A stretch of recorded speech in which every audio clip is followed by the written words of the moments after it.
Hey, what are you doing? What's that? Wow, Brings you here, bro. that's great, man. Look at you. Look at you. I'm trying to keep my figure. Come on, man. I'm Let's see. trying to keep the old figure going. The old figure, right? Because you never know who gets the call, right? You never know what kind of call you get, right? What are you doing in town? Kidding, man. No, I got to actually work a BKB fight tomorrow night. This weekend, actually, Saturday night. Victor Ortiz is coming back.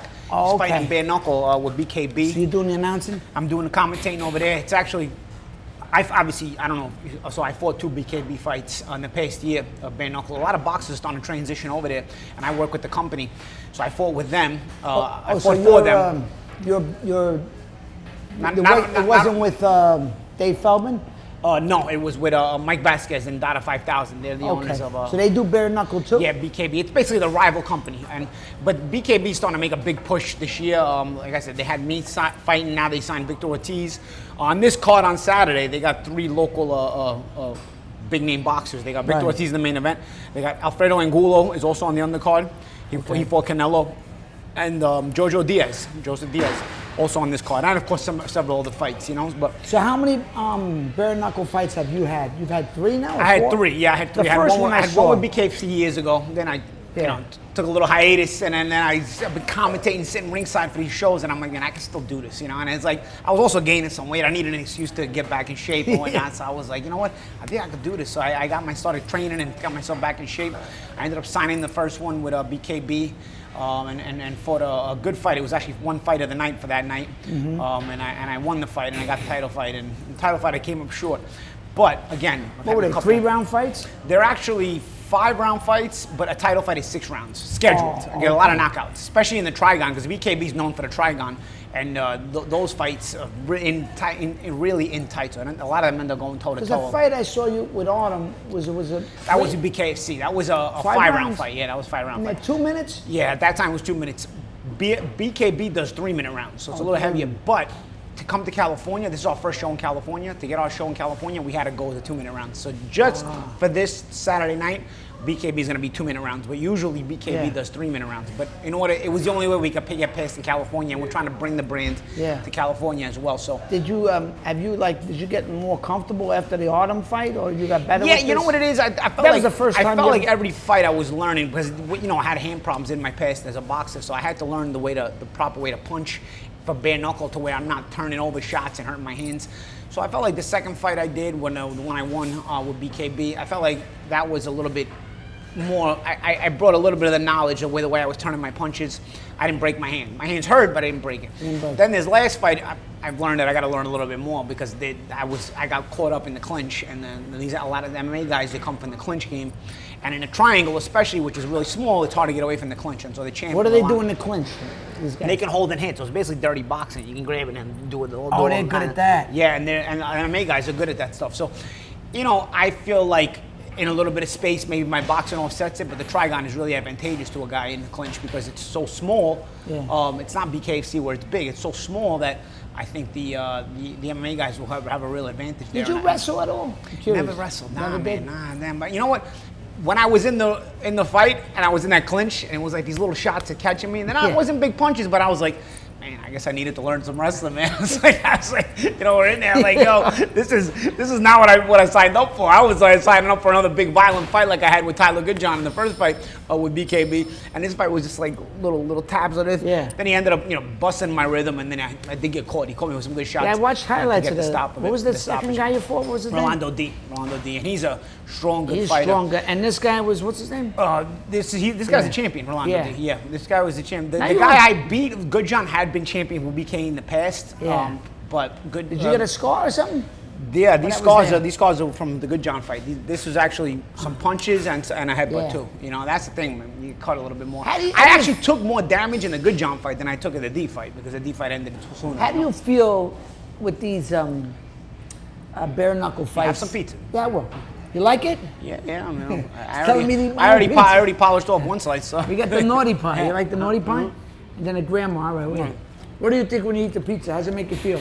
I always feel good when eating pizza, man. Pizza is one of my favorite foods. I'm Italian, bro. Right.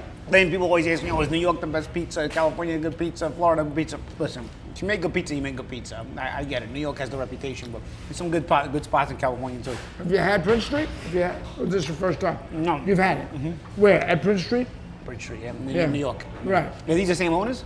Yeah. Yeah, they are. Yeah. So it makes sense that they're good. It makes sense that the pizza will be good. Tom and Frank, and me too. I'm part of the mafia now. All right.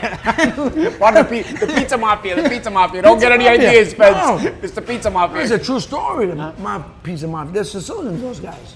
Remember that? You heard that story, right? I have a friend who, well, whatever. He's Sicilian and he had some ties to that. I do want to bring up, I do want to talk about McGregor because I kind of have a thing for McGregor. I know you can't stand him, but the truth of the matter is, you beefed with Autumn over McGregor. Yeah, Now Autumn don't even talk to McGregor. Well, that's the thing. It's such a weird thing, right? I mean, but we go through all this bullshit. That's the thing I've told people. I was like, when you're a good person, you have people to stick with you. Eventually, if you're a bad person, you're gonna lose all those connections to other people too. You know what I used to think? I tell you, you can tell me if I'm wrong. I used to think that he liked you. Deep down, he likes you. And I mean, maybe you know him better than me, or you're onto him, or how fake he is, or whatever. I've always been kind of fascinated by him because, he is a character. He's a character, and he caught my interest. But there's a price to pay. There's all kidding aside. If you read a person, you read a person. He's a malicious person. You know what I mean? Like, I hate to say it. Like, he's not a good person. Like, Do you think he was always like that? Do you think it was the money and the fame? From when I only met him when I met him. From when I met him, he was like that already. I could read him. I could read he was very fake. I could read he puts on a show, but I could also read it was always about him. I could see that he had the superiority complex. So he's a narcissist? Yeah, very narcissistic. Yeah. I could read him probably almost instantly. Right. The way he walked into the gym the first time I ever saw him, when he walked into the gym, when there's really no show to give. Like, I'm an ex-world champion. I'm just meeting you for the first time. We're about to spar for the first time. How did he walk in the gym? Like he was already on TV. If you act like this 24/7, you're too self-conscious about your image. Like, you got to be able to be comfortable around your people and let down your guard. Did you guys ever have a real conversation? Like when you showed up? The only real conversation I had with him, I remember one time, one of the days we were there, because I was trained there like a week total, right? Right. Between the 2 times I was there because I had to go back and then come back again. We had one real conversation, and I remember. Well, it was a normal conversation between 2 guys in the dressing room after we were training, and I go to him because I remembered I went to an amateur boxing trip in Dublin, Ireland when I was 17, and I had heard he trained in Crumlin Gym where he learned to box. That's a famous gym, right? Crumlin Gym, yeah. And Crumlin was where I was training the week I was in Dublin when I was 17 years old, and I competed there. And I remember there was little kids in the gym, so I remember asking him, I was like, Conor, were you in Crumlin Gym? Because there was kids there. Were you one of those little kids that maybe I saw that week because Conor would have been 9, 10 years old at the time, when I was 17, Okay. And he told me, nah. He goes, my background is actually karate. People talk about that my background is boxing. He goes, my background is not boxing, it's karate, which made sense because then I realized why his stance was the way it was. It's a very up high stance. It's that karate If boxing is some of your background, you can understand how to stand. He didn't understand how to stand inside a boxing ring. He was always way too high, He was high, yeah. But from karate, that's the perspective you get, right? So then when he told me that, I'm like, oh shoot, you know what? It makes sense that he would tell me that karate is his background. So, it was like. I felt like it was like one of the only real times I was around him where he just gave me a real answer, because he could have lied and said, no, that was my boxing background. He actually just was real, even though everybody said his boxing was in his background to sell the Mayweather fight, he was like, nah, boxing's not my background, karate's my background. So I was like, oh, so that was the only inkling of realness I ever got from him, that one little conversation. One conversation. And that was the rest of the time, it was always a show, it was always this. And so then when you were sparring, when you guys, were going through the sparring and all that, in the ring, I mean, was he like another fighter that was like... Yeah, it was whatever. He talked crap, which is fine. I've sparred a lot of guys who talk crap, so that didn't matter. The sparring was, it was meant to be intense. He wasn't of quality as some of the other intense sparring I've had, but I wasn't in the shape I used to be in either. So it was, it was work. But it wasn't like, mentality-wise, it wasn't any different. Like, he was throwing what he was throwing, I was throwing what I was throwing. It wasn't different. It was maybe lesser level, because again, I wasn't in great shape, and he's not as good as most of the guys I've sparred, so it was maybe lesser level. Maybe to him it was a different level. To to the guys he had in the gym, because I remember. What did you think of him, bud? What did you think of him when you were, when you were training with him? Like, I mean, just from, all right, he's an MMA guy, and now he's trying to, get in there as a boxer, fighting one of the best boxers ever. I didn't. I mean, what did you like? What was your feeling on him before all the bullshit? I didn't have really any Did you have any conclusions feeling about it? right away. But after we sparred the first time we did 8 rounds, and I had just arrived, and I basically just gave him a bunch of different looks. I didn't really throw a lot of punches. I just gave him a bunch of different looks. So he put me in for 8 rounds, then he put Artem in for a couple of rounds. You put Artem too? Yeah, the first time, and I didn't really give him anything but different looks. I know he was like talking crap, and I was just giving him different looks, just basically giving the looks that I thought Floyd would give, but I wasn't really active in that sparring. Right. So, once again, I had to get myself in a little bit of shape too. So, but I remember, like, even that troubled him a bit, and I remember that was the first conclusion I drew was, this is a multi-hundreds of million dollar fight. This is like a waste of time. Like, in my mind, I'm like, I can't believe the whole world is buying into this fight. Like, right. I just showed up out of shape and like just gave him a couple of different looks, and he was like confused by them. Yeah. How is he ever gonna fight Floyd? You know what I'm saying? Right. I was like, how are we ever gonna sell this for hundreds of millions of dollars? Well, he knew how he was going to He sell knew it. He was going to sell it in a different way. He had something in his mind. Yeah. So. Yeah. I mean, that he was. But what did you think about him before the Floyd fight? Before, all the money and that. What did you think of him as an MMA fighter? Like after he beat Aldo, then he beat Eddie. I mean, when he was at the top of his game, he won his second belt. I know he didn't fight Khabib, but what did you think of him? I mean, did you think he was, if he would have just stayed with the UFC, if he would have just done that dedicated, do you think he would have had a better career? I mean, it wouldn't have been so short-lived? I tell you this. Balls are not something that you're gonna just have or not. I know what you mean have. by He that. never had any good balls for me. It was like even in the Nate Diaz fight before the Mayweather fight, when he quit in the first Nate Diaz fight. Yeah. And what I mean by quitting is, I think MMA fans misinterpret when I say quitting because they don't understand what quitting is. MMA fans, you gotta dumb it down a little bit for them to understand what you're talking about. When you say he had no balls, right? I mean, you think he gassed out, but was he a quitter? Is he a quitter? I'll tell you why. In your book? In the Diaz fight, before I even met him. I know he turned around and gave him his back. Exactly. But before that, he went down. He's the one who took the fight to the ground. And that's a fight where between the two of you, your chance to beat this guy is if you keep it standing up. If you go to the ground, that's his advantage. You're out of your element once you're on the ground against Nate Diaz. The fact that it was him and not Diaz that chose, because Diaz, call Nate Diaz what you want. He's willing to suffer. He's willing to just go toe to toe. He's a dog. If you just agree, okay, we're gonna go mano a mano today, right, and not go to the ground, Nate will be like, okay, I can choke you out, but you know what? We'll go mano a mano. Like Conor knew that, So Nate was actually on the verge of breaking him down stand up, which from an ego point of view, it's like, I'm gonna break you on your own game, standing up. Right. And Conor was on the verge of breaking while standing up, which makes it worse. So Conor has to decide in that moment. It's only round 2. It's a 5-round fight. Do I suffer through this and try to get him out of there? But in the process, I'm gassing out so much that I might get knocked out here. You mean with Nate? Yeah, against Nate. Or do I just go to the ground? Right. You go to the ground, you're going to lose the fight. Right, you're going to lose and the fight. not only did he go to the ground, he went to the ground and instantly gave his back. So he didn't go to the ground to fight on the ground. He went to the ground to quit. Quit. So you got to read that as a fighter. Yeah. So he shot in at Nate with the intention already that this is going to end. Like, I'm gonna quit here. Right. And then he turned his back, and you get choked. And then this is what I mean about MMA fans. They're not that intelligent. And when I say they're dumb, it's like, I'm sorry, but they really are dumb. Because, like, you can see he took the fight to the ground, then he turned his back. He didn't even try to fight on the ground. He literally turned his back right away, and then he knew what happens then. You quit. So he wanted out of the fight. He was tired. Here's the thing about McGregor. Narcissistic. He understands the optics. He never wants a highlight of him on the canvas knocked out. And if you notice, he went out of his way to always avoid that, even when getting his ass whooped. Against Nate Diaz, that's why he goes to the ground. Right. Against Floyd, he's tired, he wants out of the fight. What does he do? And I told people he's going to quit in this fight. Instead of fighting his way through the difficulty, he stops throwing punches for the last 60 to 90 seconds of the fight. He didn't throw another. If you look at the end of the Floyd fight, he just stops punching. So at a certain point, even if you don't go down, because his whole thing was make sure there's no optics of Floyd on top of me while I'm down. That was the only thing. It's about image and branding to him. Yeah. So if you look, the last 60 to 90 seconds in the Floyd fight, he just doesn't throw a punch. Right. You force the referee to eventually stop it. The referee has no choice. Then you can complain about, I could have continued because now it's over. You're not getting your ass whooped. You could play the game, and your fans are dumb enough to believe it. But in reality, In reality, it was all pre-planned already. Like if he's uncomfortable, he planned the way he was going to lose. You know what I mean? Like, he plans it.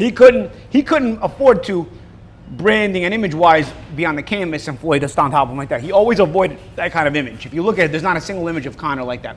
So there's Conor getting choked out by Khabib and Nate. But I will say this: he did take a little bit of a beating from Khabib. You know what I mean? He was on the ground and he was covering up, but I mean, he got beat. He got beat up pretty good in that second round. I mean, that one punch changed the whole fight. Like, every thought McGregor was going to outbox him. Khabib hatches him with a punch.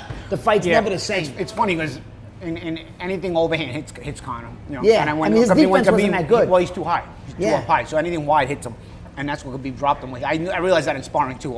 The straight shots, he's a bit better at defending. The wide shots, he gets hit with all of them because he's up high. He's up high, yeah. When you got him, when he was coming through at the McGregor, Mayweather, that whole circus, when you approached, you were talking to Adi and then him, that face-off was like, it went viral. That was viral. Great. Yeah. It was so, because it was real. And then the cop came and you're like, I'm a fighter. And he was like, what's the matter, Paulie? What's the matter? It was really funny. And then you were like, you posted. And because I didn't want the cop to think I was just some random fan, He wanted you to go in. I know. And then you were like, no balls. Bring your balls, whatever. But I'm like, say he's got one fight left. Like, say, what does that interest you? I mean, you against McGregor one day. I've always said that should be I've always said, and Conor would always avoid this at all costs because here's again branding wise, you can challenge Floyd to boxing, you can challenge Khabib in MMA. Even if you lose, the MMA fans will always know, you fought the best. That's why he can lose. He lost. Right. With me, the image and branding that he posted was that he beat me up when it wasn't even close to that. So now if we fight. And that was me out of shape, let alone what I would do to him in shape. If we fight and I beat him from pillar to post in a boxing match, it's going to destroy his image. Because now all his fans will turn on him. Because now they'll know, wow, you did lie. You know what I mean? If you watch me and Conor for 3 rounds, forget about it, doesn't have to be 3 rounds, you'll know he was lying. Bare knuckle? Bare knuckle possibly, but I probably am angling more towards boxing at this point. You know what I mean?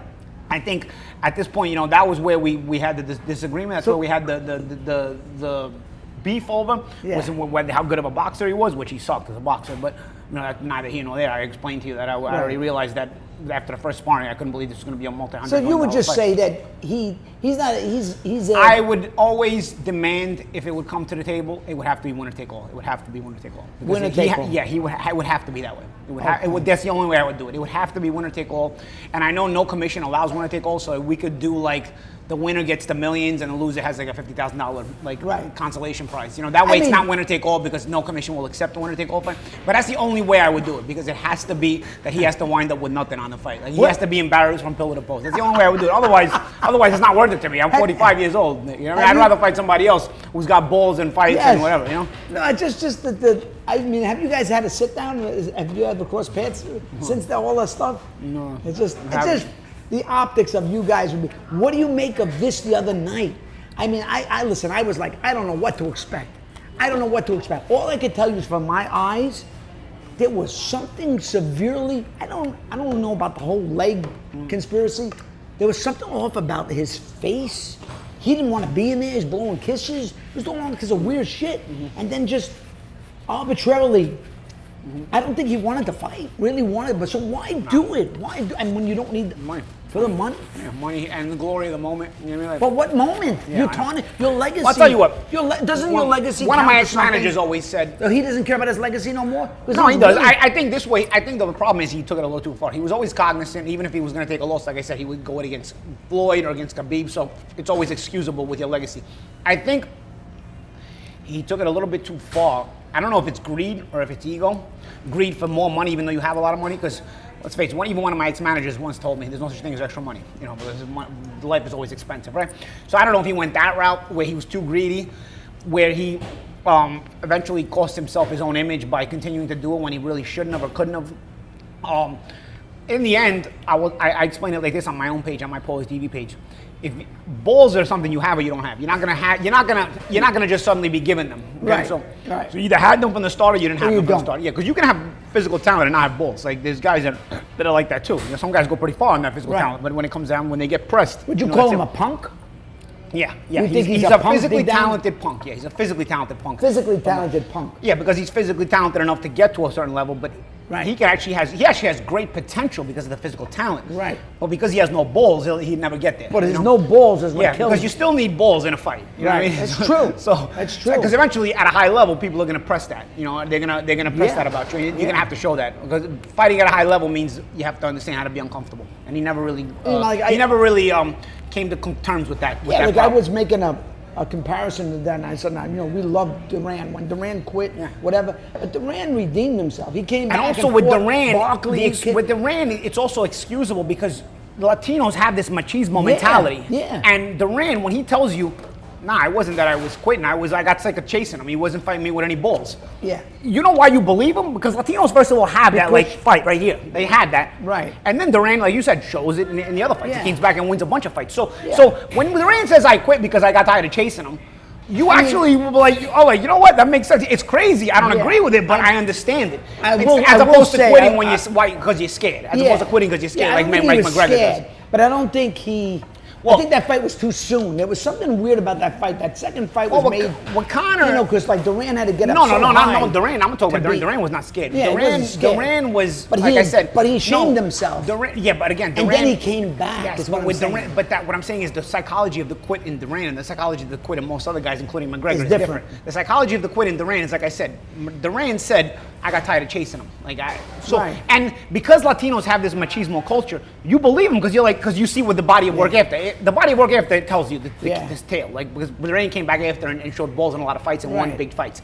So you're looking at it and you're like, it makes sense. He didn't quit because he was scared or didn't want to take a beating. He quit because he thought Leonard wasn't fighting with bulls. He's like, this is not. I don't need to waste my time with this. Yeah. And then he realized what he did, and he was like freaked out because he didn't expect people to criticize him the way they did, right? But as opposed to McGregor and most anybody else that quits, they're scared to get their ass whooped. Like they're tired of it. They don't want to get their ass whooped. They don't want to be this comfort. It's a different quit. Duran was a very unique quit, and his body of work shows that. As opposed to McGregor, I told everybody before they realized that this guy had no balls. I could see it in the gym already. This guy had no balls. You spotted it in the gym? And if you look at it, at that point, he's at the highest. So now he's expected to compete at the highest level. Right. And at the highest level, he was never going to last because he had no balls. Right. So at the lower level, you can win on your physical talent because he had physical talent. At the higher levels now, I knew that people were going to eventually realize this guy had no balls because he was going to be forced to compete at a high level. And at a high level, you were matching physical for physical pretty evenly, and so it comes down to mental stability. And he kept getting beat after that. He kept getting beat because he has no balls. And so, I mean, I didn't see I feel vindicated, but like I said, I can read the psychology of a fighter, and I can read I'm from Brooklyn, I can read the psychology of a person pretty well, and I'm a fighter, I can read the psychology of a fighter pretty well, and this guy ticked all the boxes of having no balls to me, you know what I mean? Yeah. And like I said, I had a premeditated idea about him because I had already seen the Diaz fight when I met him. And the Diaz fight told me something about him. This guy might be. I wasn't surely convinced yet, but I was like, this guy might be a quitter. This guy might. And he almost, he got through that second fight, but barely. But even then, the second fight, it was the way he finished it. Yeah. It was the way he ran around. Yeah, he was running around. It was like you were willing to take a chance on losing that fight too. It didn't matter to you anymore. Like maybe they'll give it to you, maybe they won't give it to you. Because round 5 is kind of iffy right there. You gotta. You might need it. You might need it. You might not need it. You know what I mean? Right. He took a chance and said, I don't need it. And in a fight like that, to make that decision, again, you got to question your balls. The other guy's is a tougher guy. Yes, but you're talking about a talented fighter. Ultimately, closing strong in a close fight is important, and you know that as a fighter. Yeah. You know what I mean? So the fact that he made that decision and then took his chance on the cards, he didn't show any balls in the rematch either. People may just because he went the rounds. Like again, you gotta understand. You gotta have balls to understand what having balls means. So anybody defending the second Diaz fight has no balls themselves because you gotta understand what having balls means. You can't say just because he went the distance down. If he had balls, if Conor had balls, he actually would be. He could have been. I think he would have been one of the greats. Instead, right now he'll be one of the greats for the groupies who think who worship him, but he's like a cartoon character. You know what I mean? In reality, he's not. He's not like a. I mean, he's not like a Khabib who you may not appreciate as much, but is an all-time great. Even this guy Gaethje. I didn't think he was going to beat this guy Topuria. Topuria's boxing. And Gaethje's a tough guy. But again, Gaethje is a guy who was character built. Even Holloway, bro. I don't really like Holloway as a person. I know you said you don't like him, but Holloway's a character-based guy. You got to give him that credit. He's a character-based. He's always been a character-based guy. You know what I mean? Like as far as when I say character-based, I mean willing to get in there, willing to suffer, and do what it takes to win a fight. You got to reconcile that. Have you seen this guy Topuria box? I What do you see think of him, his yeah. boxing? Yeah, he's got some Pretty good skills. good. Now the new age And what MMA do you go, guys, Gaethje kinda also the figured him UFC is out. the MMA is changing the rules a little bit in that they're making them stand up a little faster now, which it reminds me. okay. It reminds me of the old Pride. The old Pride, if you remember the old Pride fights back in the day when the fights were in Japan, the MMA fights, you had to stand up. If nothing was going on the ground, the referee would stand them up right away. I feel like you got to bring more of that into it. If you're just locking on the ground and both guys are resting and both guys are at a stalemate on the ground. You know what I would love it to bores see? people. I would love to stand back see up. like Paulie one fight or two, like at the desk with Rogan and those guys. Like just bring Paulie in the mix. I know my element. I know my element, and I know. I know I get it, but I'm just saying, like, to have like here's a boxing guy mixed in with the It would be an interesting, fascinating. I don't know if Dana would go for it. No, but, you know, I know. I'll pitch it. No, don't pitch it. No. I don't want to see that. No, okay. I can't. I'm a boxing fan first, but I've lost the boxing. Kind of lost its way to me. Just they've lost the allure. That's what a lot of people say. A lot of it's just and it saddens me because I love the fight. So I was trying to get into that whole Canelo Terence Crawford fight, but I knew it. I said, you know what? Every time Canelo, he's another one. I'm not saying he's a punk. But when he's fought great guys, he fought fucking Mayweather, he got exposed, he fought certain people. I said, this guy Crawford is great, skill-wise. Yeah. And he's just tough, and he dominated him, Yeah. and I said, almost a shutout. I felt like it was a Hollywood fight when it was signed, honestly. I felt like Canelo didn't have a lot of hunger left, and even in the choice of opponents he was making, he was avoiding some of the best possible opposition at this point in time. Listen, there was a time when Canelo, because people think... How do you view his career? Do you view it's okay. I felt like he was a great fighter, but Great fighter. I still think it's not an I still think all-time it's great, over. right? I still think it's overrated because Overrated. people made him the star of the moment, right? And Right. and because of popularity, he is. But And I'm not as saying he's far not as- talented. As far as he did have some good wins, he fought some tough fights, but I will say he also calculated his career very well. Like he never gave rematches. Like one thing people love to criticize Floyd, but if you gave Floyd a tough fight, he gave you an instant rematch. If Floyd gave instant rematches, if you were one of the few rare ones to give him a tough fight. Canelo's tough fights, as soon as if he got the decision, which is a lot of times controversial, he ran the other way. Never got a rematch. Yeah. He never gave a rematch again. So with Golovkin, it was a draw. It was a robbery. So he got the rematch because Golovkin is going to give you the rematch. You know what I'm saying? Right, Golovkin right. wants to make all the money and whatnot. He's going to give you the rematch. But then when he got the decision over Golovkin, if you notice, he waited 5 years for waited the guy to get old. Yeah, you know? he waited him out. So He lost to Golovkin the first fight. he lost to Golovkin in the second fight too. I thought. Yeah.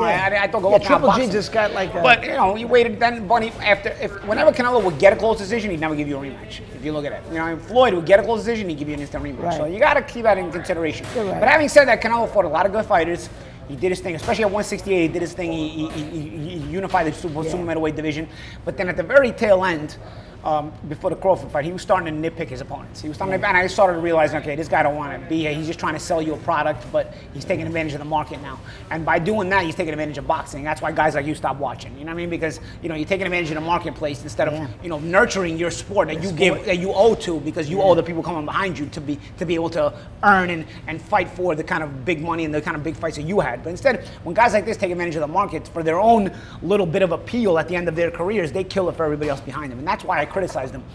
And for me, Canelo and Crawford, it was that kind of fight. It was like a Hollywood fight. Canelo was a super middleweight champion only because he was able to avoid his main mandatory, which is Benavidez. Yeah, so he was never going to fight For him. me, Right, he was never going to fight Crawford him. beating Canelo is a nice win over a super middleweight. Okay, so either way, it's a nice. It's still a top super middleweight, because Canelo was probably a top 10 super middleweight nonetheless.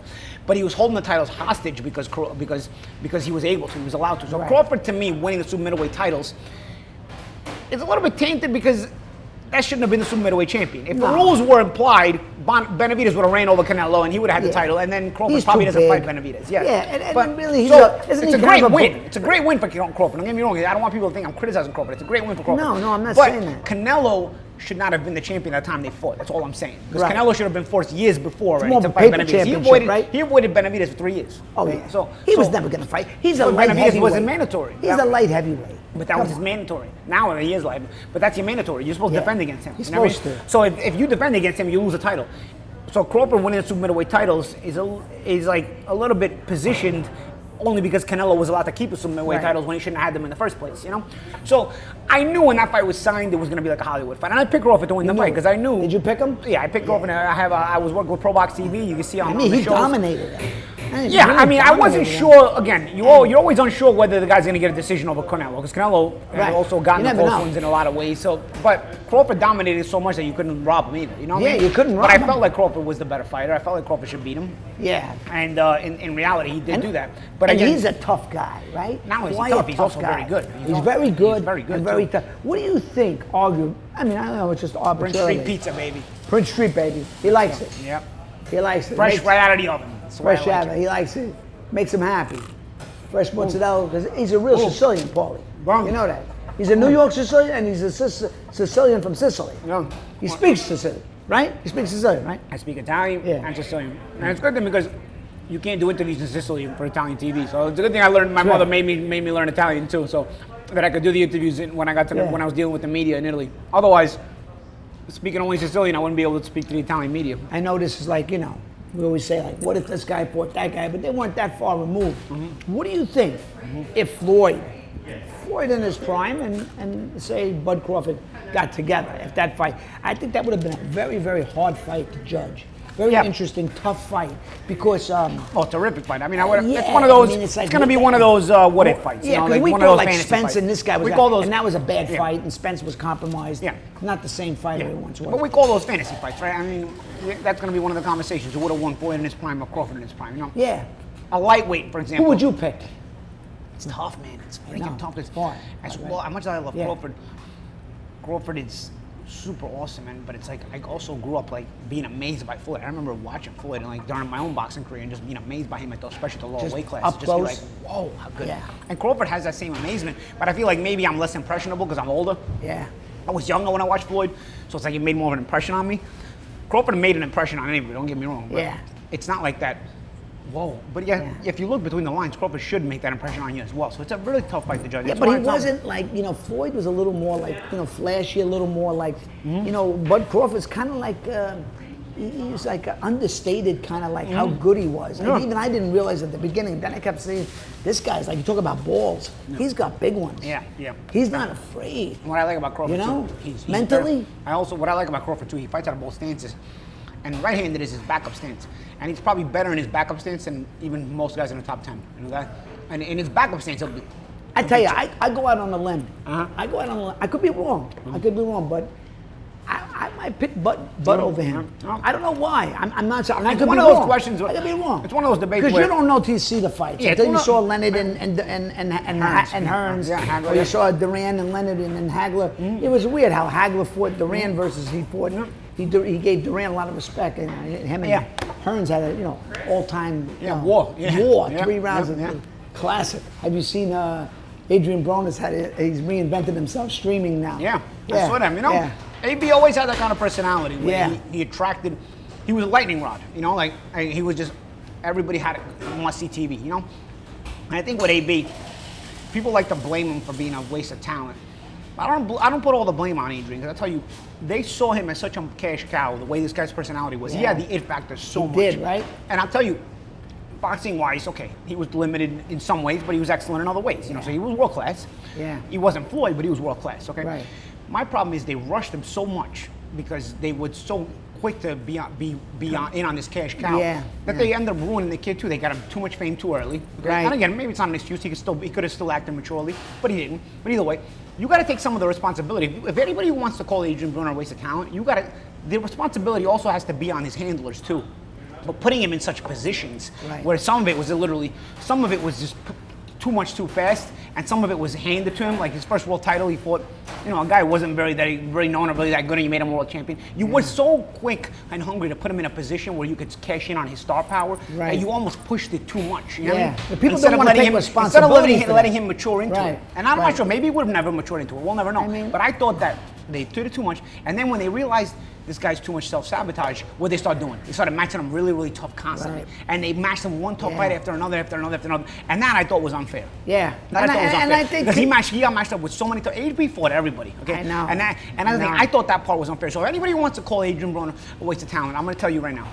That's some a of it is bad word to say. Some of it is on AB, but not all of it. some people love to put it What do all on they say? AB. A I waste don't of think talent? Why? I 'Cause don't he think had a it's lot all of on talent, AB. but it's not all his fault. I think it's also on the people that put him there because Right. they could have They positioned could have it. nurtured him better. Because positioned Yeah. it better, not so much nurtured him, Yeah. but positioned it better to Position. where he would have got there at the right time, at the proper Yeah. time, in a way where he would have appreciated it more, as opposed to just handing it some of the things to him. Because then all of a sudden you went from one extreme to the other. Then you sort of matched him tough and against everybody, Right. and you just ruined Right. the kid. You made him the guy spun out of control. You're right. You're right. Because And he the way- always had the X factor personality as well. But So you if you would gotta have be nurtured. handled right. You're right about that. You think a guy's That was handled greed. great. For me, that was greed. They saw this guy kid with They his X saw factor and Floyd. let's They push thought him. maybe he could be Yeah. like the next Yeah. Floyd, right? Yeah. I mean, guys got to be Yeah. handled right. So I like the fact that he's taking the streaming because he put it on himself. He's like, all right, Yeah. all right. I had to depend on other people to get me to a certain position, and they handled my talent. I had a big talent, but it got Yeah. positioned wrong. If you're AB, he's probably saying that to himself. He's like, you know what?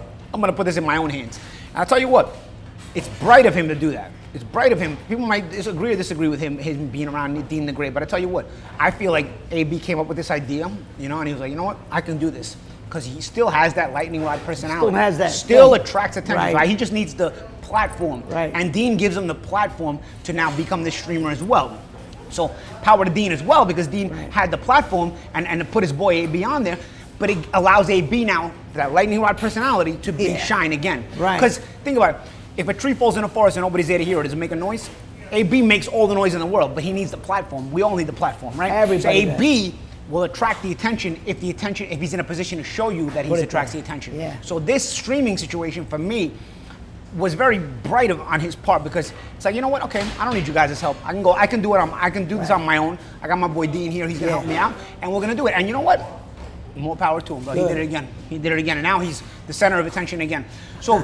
You happy Yeah, for him? I'm happy Yeah. for him. 'Cause you absolutely. guys always I'm liked happy. each other. Me and maybe were always cool. Yeah. People overrate that whole beef I know, and whatnot, but that- it was a great rivalry. And Yeah. I really do think, speaking of that rivalry, I think they dropped the ball on not making a rematch and a trilogy. That would have been the all-time great trilogy. 'cause agree. That could have been the end of the second fight with the post-fight interview. Say what you want about it. I get it. It's embarrassing for me, but nonetheless, you can flow right into a rematch up there because you've left a cliffhanger. Right. You've left it like a really Yeah. close fight, a split decision. You have a world was a good champion. fight. Yeah, It but you was a also good have a world championship in the mix. Yeah. We fought for the world title, you know? Yeah. And now the world title's just changed hands. And we left you on a cliffhanger. We're like, oh, Why do you think they thought dropped that? Why do you think they dropped my opinion, I think they overrated AB a little bit in terms of his boxing ability. His boxing was world class, don't get me wrong. Yeah. But I think that, okay, they probably thought Paulie's just a bad style matchup. We're going to match him with Maidana, who's sloppy. Yeah. And we're going to keep him away from this kind of style. And AB will still continue to rise and shine. And instead, they got him beat by Maidana, lost the world title.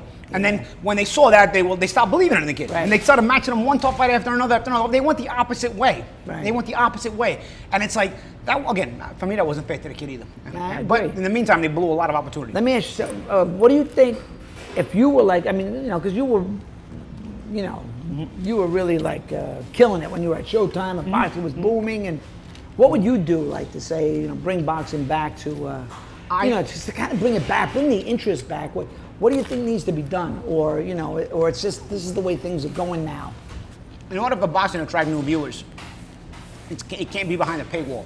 Behind Everything's a what? a paywall, a pay TV. Oh. Everything's behind a paywall now. That's the problem. So people are only going to pay for what they want to watch, what they already know about. Boxing, when it got big, was on free TV, it was on network TV, the 80s and whatnot. Okay? That's right. So you're creating new fans because it was not behind a paywall. People can tune in, and like flip through the channels. Remember back in the old days, channel Yeah. surf, and like, oh, Wide world of and sports. new fans are created in that dynamic. Putting it all behind the paywall, people aren't gonna watch Right. something that they gotta pay for unless they already like it. Yeah. So there's no way you're gonna create new fans. There's nobody no new fans are gonna say, let me tune into this. They don't care. They're not gonna pay their money for that. They're gonna pay their money for something else. So putting boxing behind a paywall, for me, kills it. It still will live and thrive. There's still millions of dollars in boxing. There's still plenty of money in boxing. Yeah. That's not the part I'm talking about. People today seem to equate everything with money. It's not about that. Not necessarily. Boxing can be thriving money-wise and still not be Sure. thriving.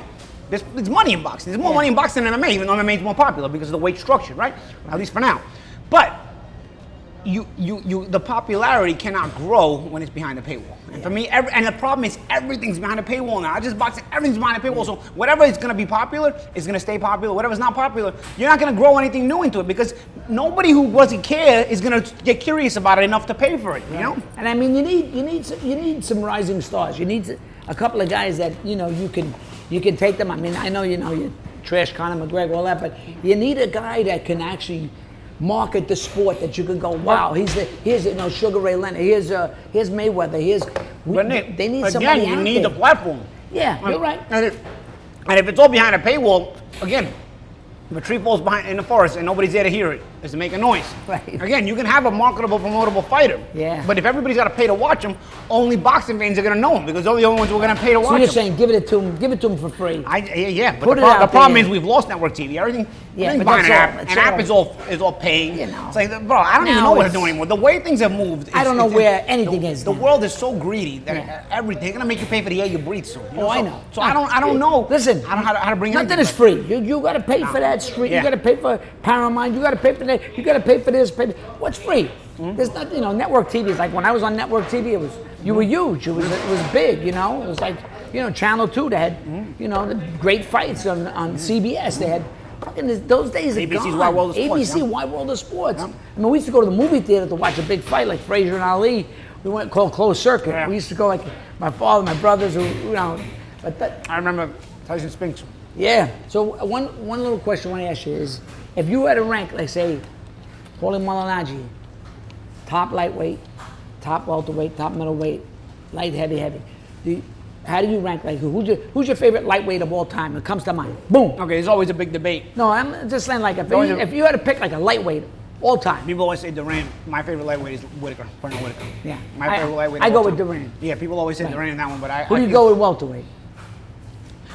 It's tough. It's Leonard and Mayweather for me. Yeah. That's a good It's choice. Leonard and Mayweather, but Crawford now starts to come Yeah. into the conversation as well. You He's gotta in the start naming conversation. Crawford. Right now, Crawford is too fresh to go into the Yeah. old school fighter conversations, but Yeah. shoot, in 10 years, I might still say Sugar Ray. in 10, 15 years, Yeah. people are going to start bringing Crawford into that conversation, Yeah. and rightfully so. In middleweight, who would come to who? Middleweight is between three guys, right? And it's tough, and people are going to debate between these three guys. I think it's Monzon, it's Hagler, and it's Hopkins. Yeah. The middleweights. Monzon was insane. Monzon was insane. Right? Hagler obviously had a long Hagler, reign, incredible. and Hopkins had a long reign too. So Yeah. those guys were tough to beat. They lasted. Monzon is. He knocked out Benvenuti But in would you Italy. would you put him over like Sugar Ray Robinson and Robinson's best wasn't at middleweight for me. I No? mean, he lost to several different guys. He was a great middleweight. Don't Fought get me like so wrong. many fights, Fought a right? lot of fights, but he was more beatable at middleweight. Right. Those guys at middleweight for their time, Monzon, Hagler, and Hopkins for their time at middleweight, they were unstoppable. what do you think about this guy Benavidez as a light heavy all time great? I Could, mean, could be up there, right? If you stay, the problem now is nobody stays at one weight class too soon enough. Right. Everybody's moving up and down weight classes. Yeah, because what is he? 175 to 200. He's a big Yeah. dude. Oh, he went to cruiserweight his last fight. Cruiserweight, yeah. No. But I mean, The heavyweight. problem now is nobody stays in one weight class for long enough to say, who's the best at this weight class? Right. They jump around so much. And I feel like the media's created this dynamic where when you're going to go up in weight as soon as you make a defensive two. So you don't let guys become the best lightweight or the best welterweight or the best middleweight. Because right away, as soon as you win a fight or two, They start moving. They start pushing you to move up, take more risks. So I also think that's part of the stupidity that boxing has gone down as well. And for heavyweight, would you go? What would be Ali for you? Ali would be your Ali is my favorite heavyweight. right. Would you? Ali, I mean, put your money on somebody all-time favorite heavyweight. All-time best? Who would be better than him? I mean, all around. I mean, listen, I think fighters get better and better. So Yeah. Also, to beat a 6'9" Fury is very tough when you're a fighter like Ali who pulls I mean, back a lot. Those are almost like they're not Yeah. even like heavyweights. Those are like super. Especially you're a fighter who pulls Yeah. back a lot like Ali. You can't pull on a 6'9" guy. Right. No, I mean, I'm not But even talking about those the guys. reason I like Ali is my favorite is because he's the only one that fought everybody and fought everybody in their prime, and he fought two eras in their prime. Yeah. He fought his own era, which is listing, Right. and The that little 60s. era. Yeah. And then he came back, and there was a whole new generation of Right. killers, and he fought all of them in their Yeah. primes, even as his prime was exiting. As he was And starting he started to- fighting even the guys Yeah. coming up like Lyle and Jimmy Young and all those guys. They was, Lyle and- and so for me, Ali is my favorite and the one that's easiest to pick because he's the Right. only one that fought all of them. And not only fought all of them, he didn't calculate the way a lot of guys like to do today, where I'll fight this guy because on my record it'll look good in 20 years, but nobody will know that I didn't fight him at his best. A lot of guys like Canelo like to do that. They fought a lot of top fighters, but not at those fighters' best. A lot of fighters like to do that in general. Ali didn't care, but Ali fought all these guys and he fought them at their best, even at times when he wasn't at his best. Yeah. So for me, that means so much. That's underrated, and you got to really understand your boxing to catch that. Now, having said that, as far as head-to-head, who wins? Yeah. I mean, for me, Ali probably gets beat by some of these guys in modern day, you know, like Lennox Lewis. Yeah, they're pretty big. Maybe Usyk, you know. Yeah, who knows? Tyson Fury's so difficult to deal with 6'9" that who And knows, you really know? can't compare it. It's different hard. eras and stuff. It's a different era. But for me, I if you're gonna mean, tell me my favorite is Ali. But Yeah. I'll tell you, doesn't mean I don't appreciate. You remember those the guys. Ron Lyle George Foreman fight? Oh my God! It's like one of the obviously it was before my insane time, but fights. I've I seen think that I've fight so seen many it on times. live Yeah. TV. Yeah. Like they knocked each other down like 4 or 5 times each. It was wild. And a few wild times, fight. and a couple of times, you thought both of them were knocked out cold. And I'll tell you what's a great fight that I rewatched a couple of times, and I love Duran. Fucking Duran and Barkley is some fight. What a fight! I mean, he's a big ass dude, man. Duran is really a small guy. He's a fucking lightweight. Yeah, Duran was. And put this guy on his And ass. Durant was a mean guy in the ring, man. Him Durant mean, was one of the right? mean guys in the ring. Yeah, I love him, yeah, man. he was I terrific. fucking I mean, love that guy. He's the kind of guy I would like a sit fan favorite, yeah. like lay in bed and have a steak with him. A fan favorite. You know what I mean? But I also like, as far as old school guys. This guy, We yeah. talk about middleweights. He gets all weary when I say lay in bed. I mean, hug the guy. I want to hug him. But I'll tell you what, you talk about middleweights too. One of my favorites as well. Is Jake LaMotta. You know, Oh like, my obviously, God, which is Jake. one of my favorite. Yeah, and he and my father Great, were like, great what movie. a tough guy. Tough And guy, Graziano never fought him because I heard Yeah. Graziano was like afraid of him. Yeah. And Graziano never trained either. He was like, Yeah. and LaMotta was like, you know. So what makes you happy, Paulie? What brings you happiness? What gets you out of bed in the morning? Who gets me out of bed? Yeah, or what makes you happy? I know it's like a loaded question. No, what makes me happy right now as I'm older is Yeah, as you're getting older. making sure my loved ones are okay. If I don't have a worry, I worry more about people I care about than myself at this point in my life. I feel like that's a man's responsibility. I feel like also that's maybe DNA as a man. We all think that. We all stress about that as we get older. And I feel like, you know, I worry a lot about my family. I never had kids of my own because I feel like I worry too much about where the world is going. Yeah. So I worry about my family. I worry about people that are in my life. I worry about. It's funny because I don't have kids, but You're gonna have a kid late in it's life. funny because I swear to God. I don't know. I'm I telling feel you, like- you're gonna be like I feel one of like these that would be guys. a death of me. I feel like that would be a Nah, death of me. you're gonna have a kid like in your 50s. I could see it. But I'll tell you what, I worry about even my friends' kids because I feel like I'm not gonna have that responsibility because I'm worrying about what's in this world because I don't want my kids to have to be worrying about my kids things that are out of my control. If I control everything, okay, I have kids. If I don't have the fact that I don't have control worries me, and.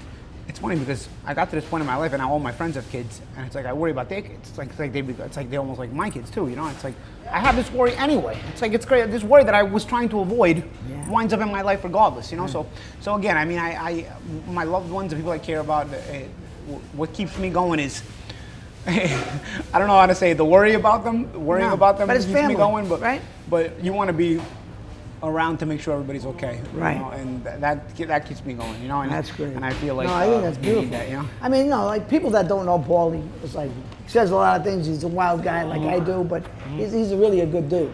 You hear that, McGregor? Paulie's really a good dude.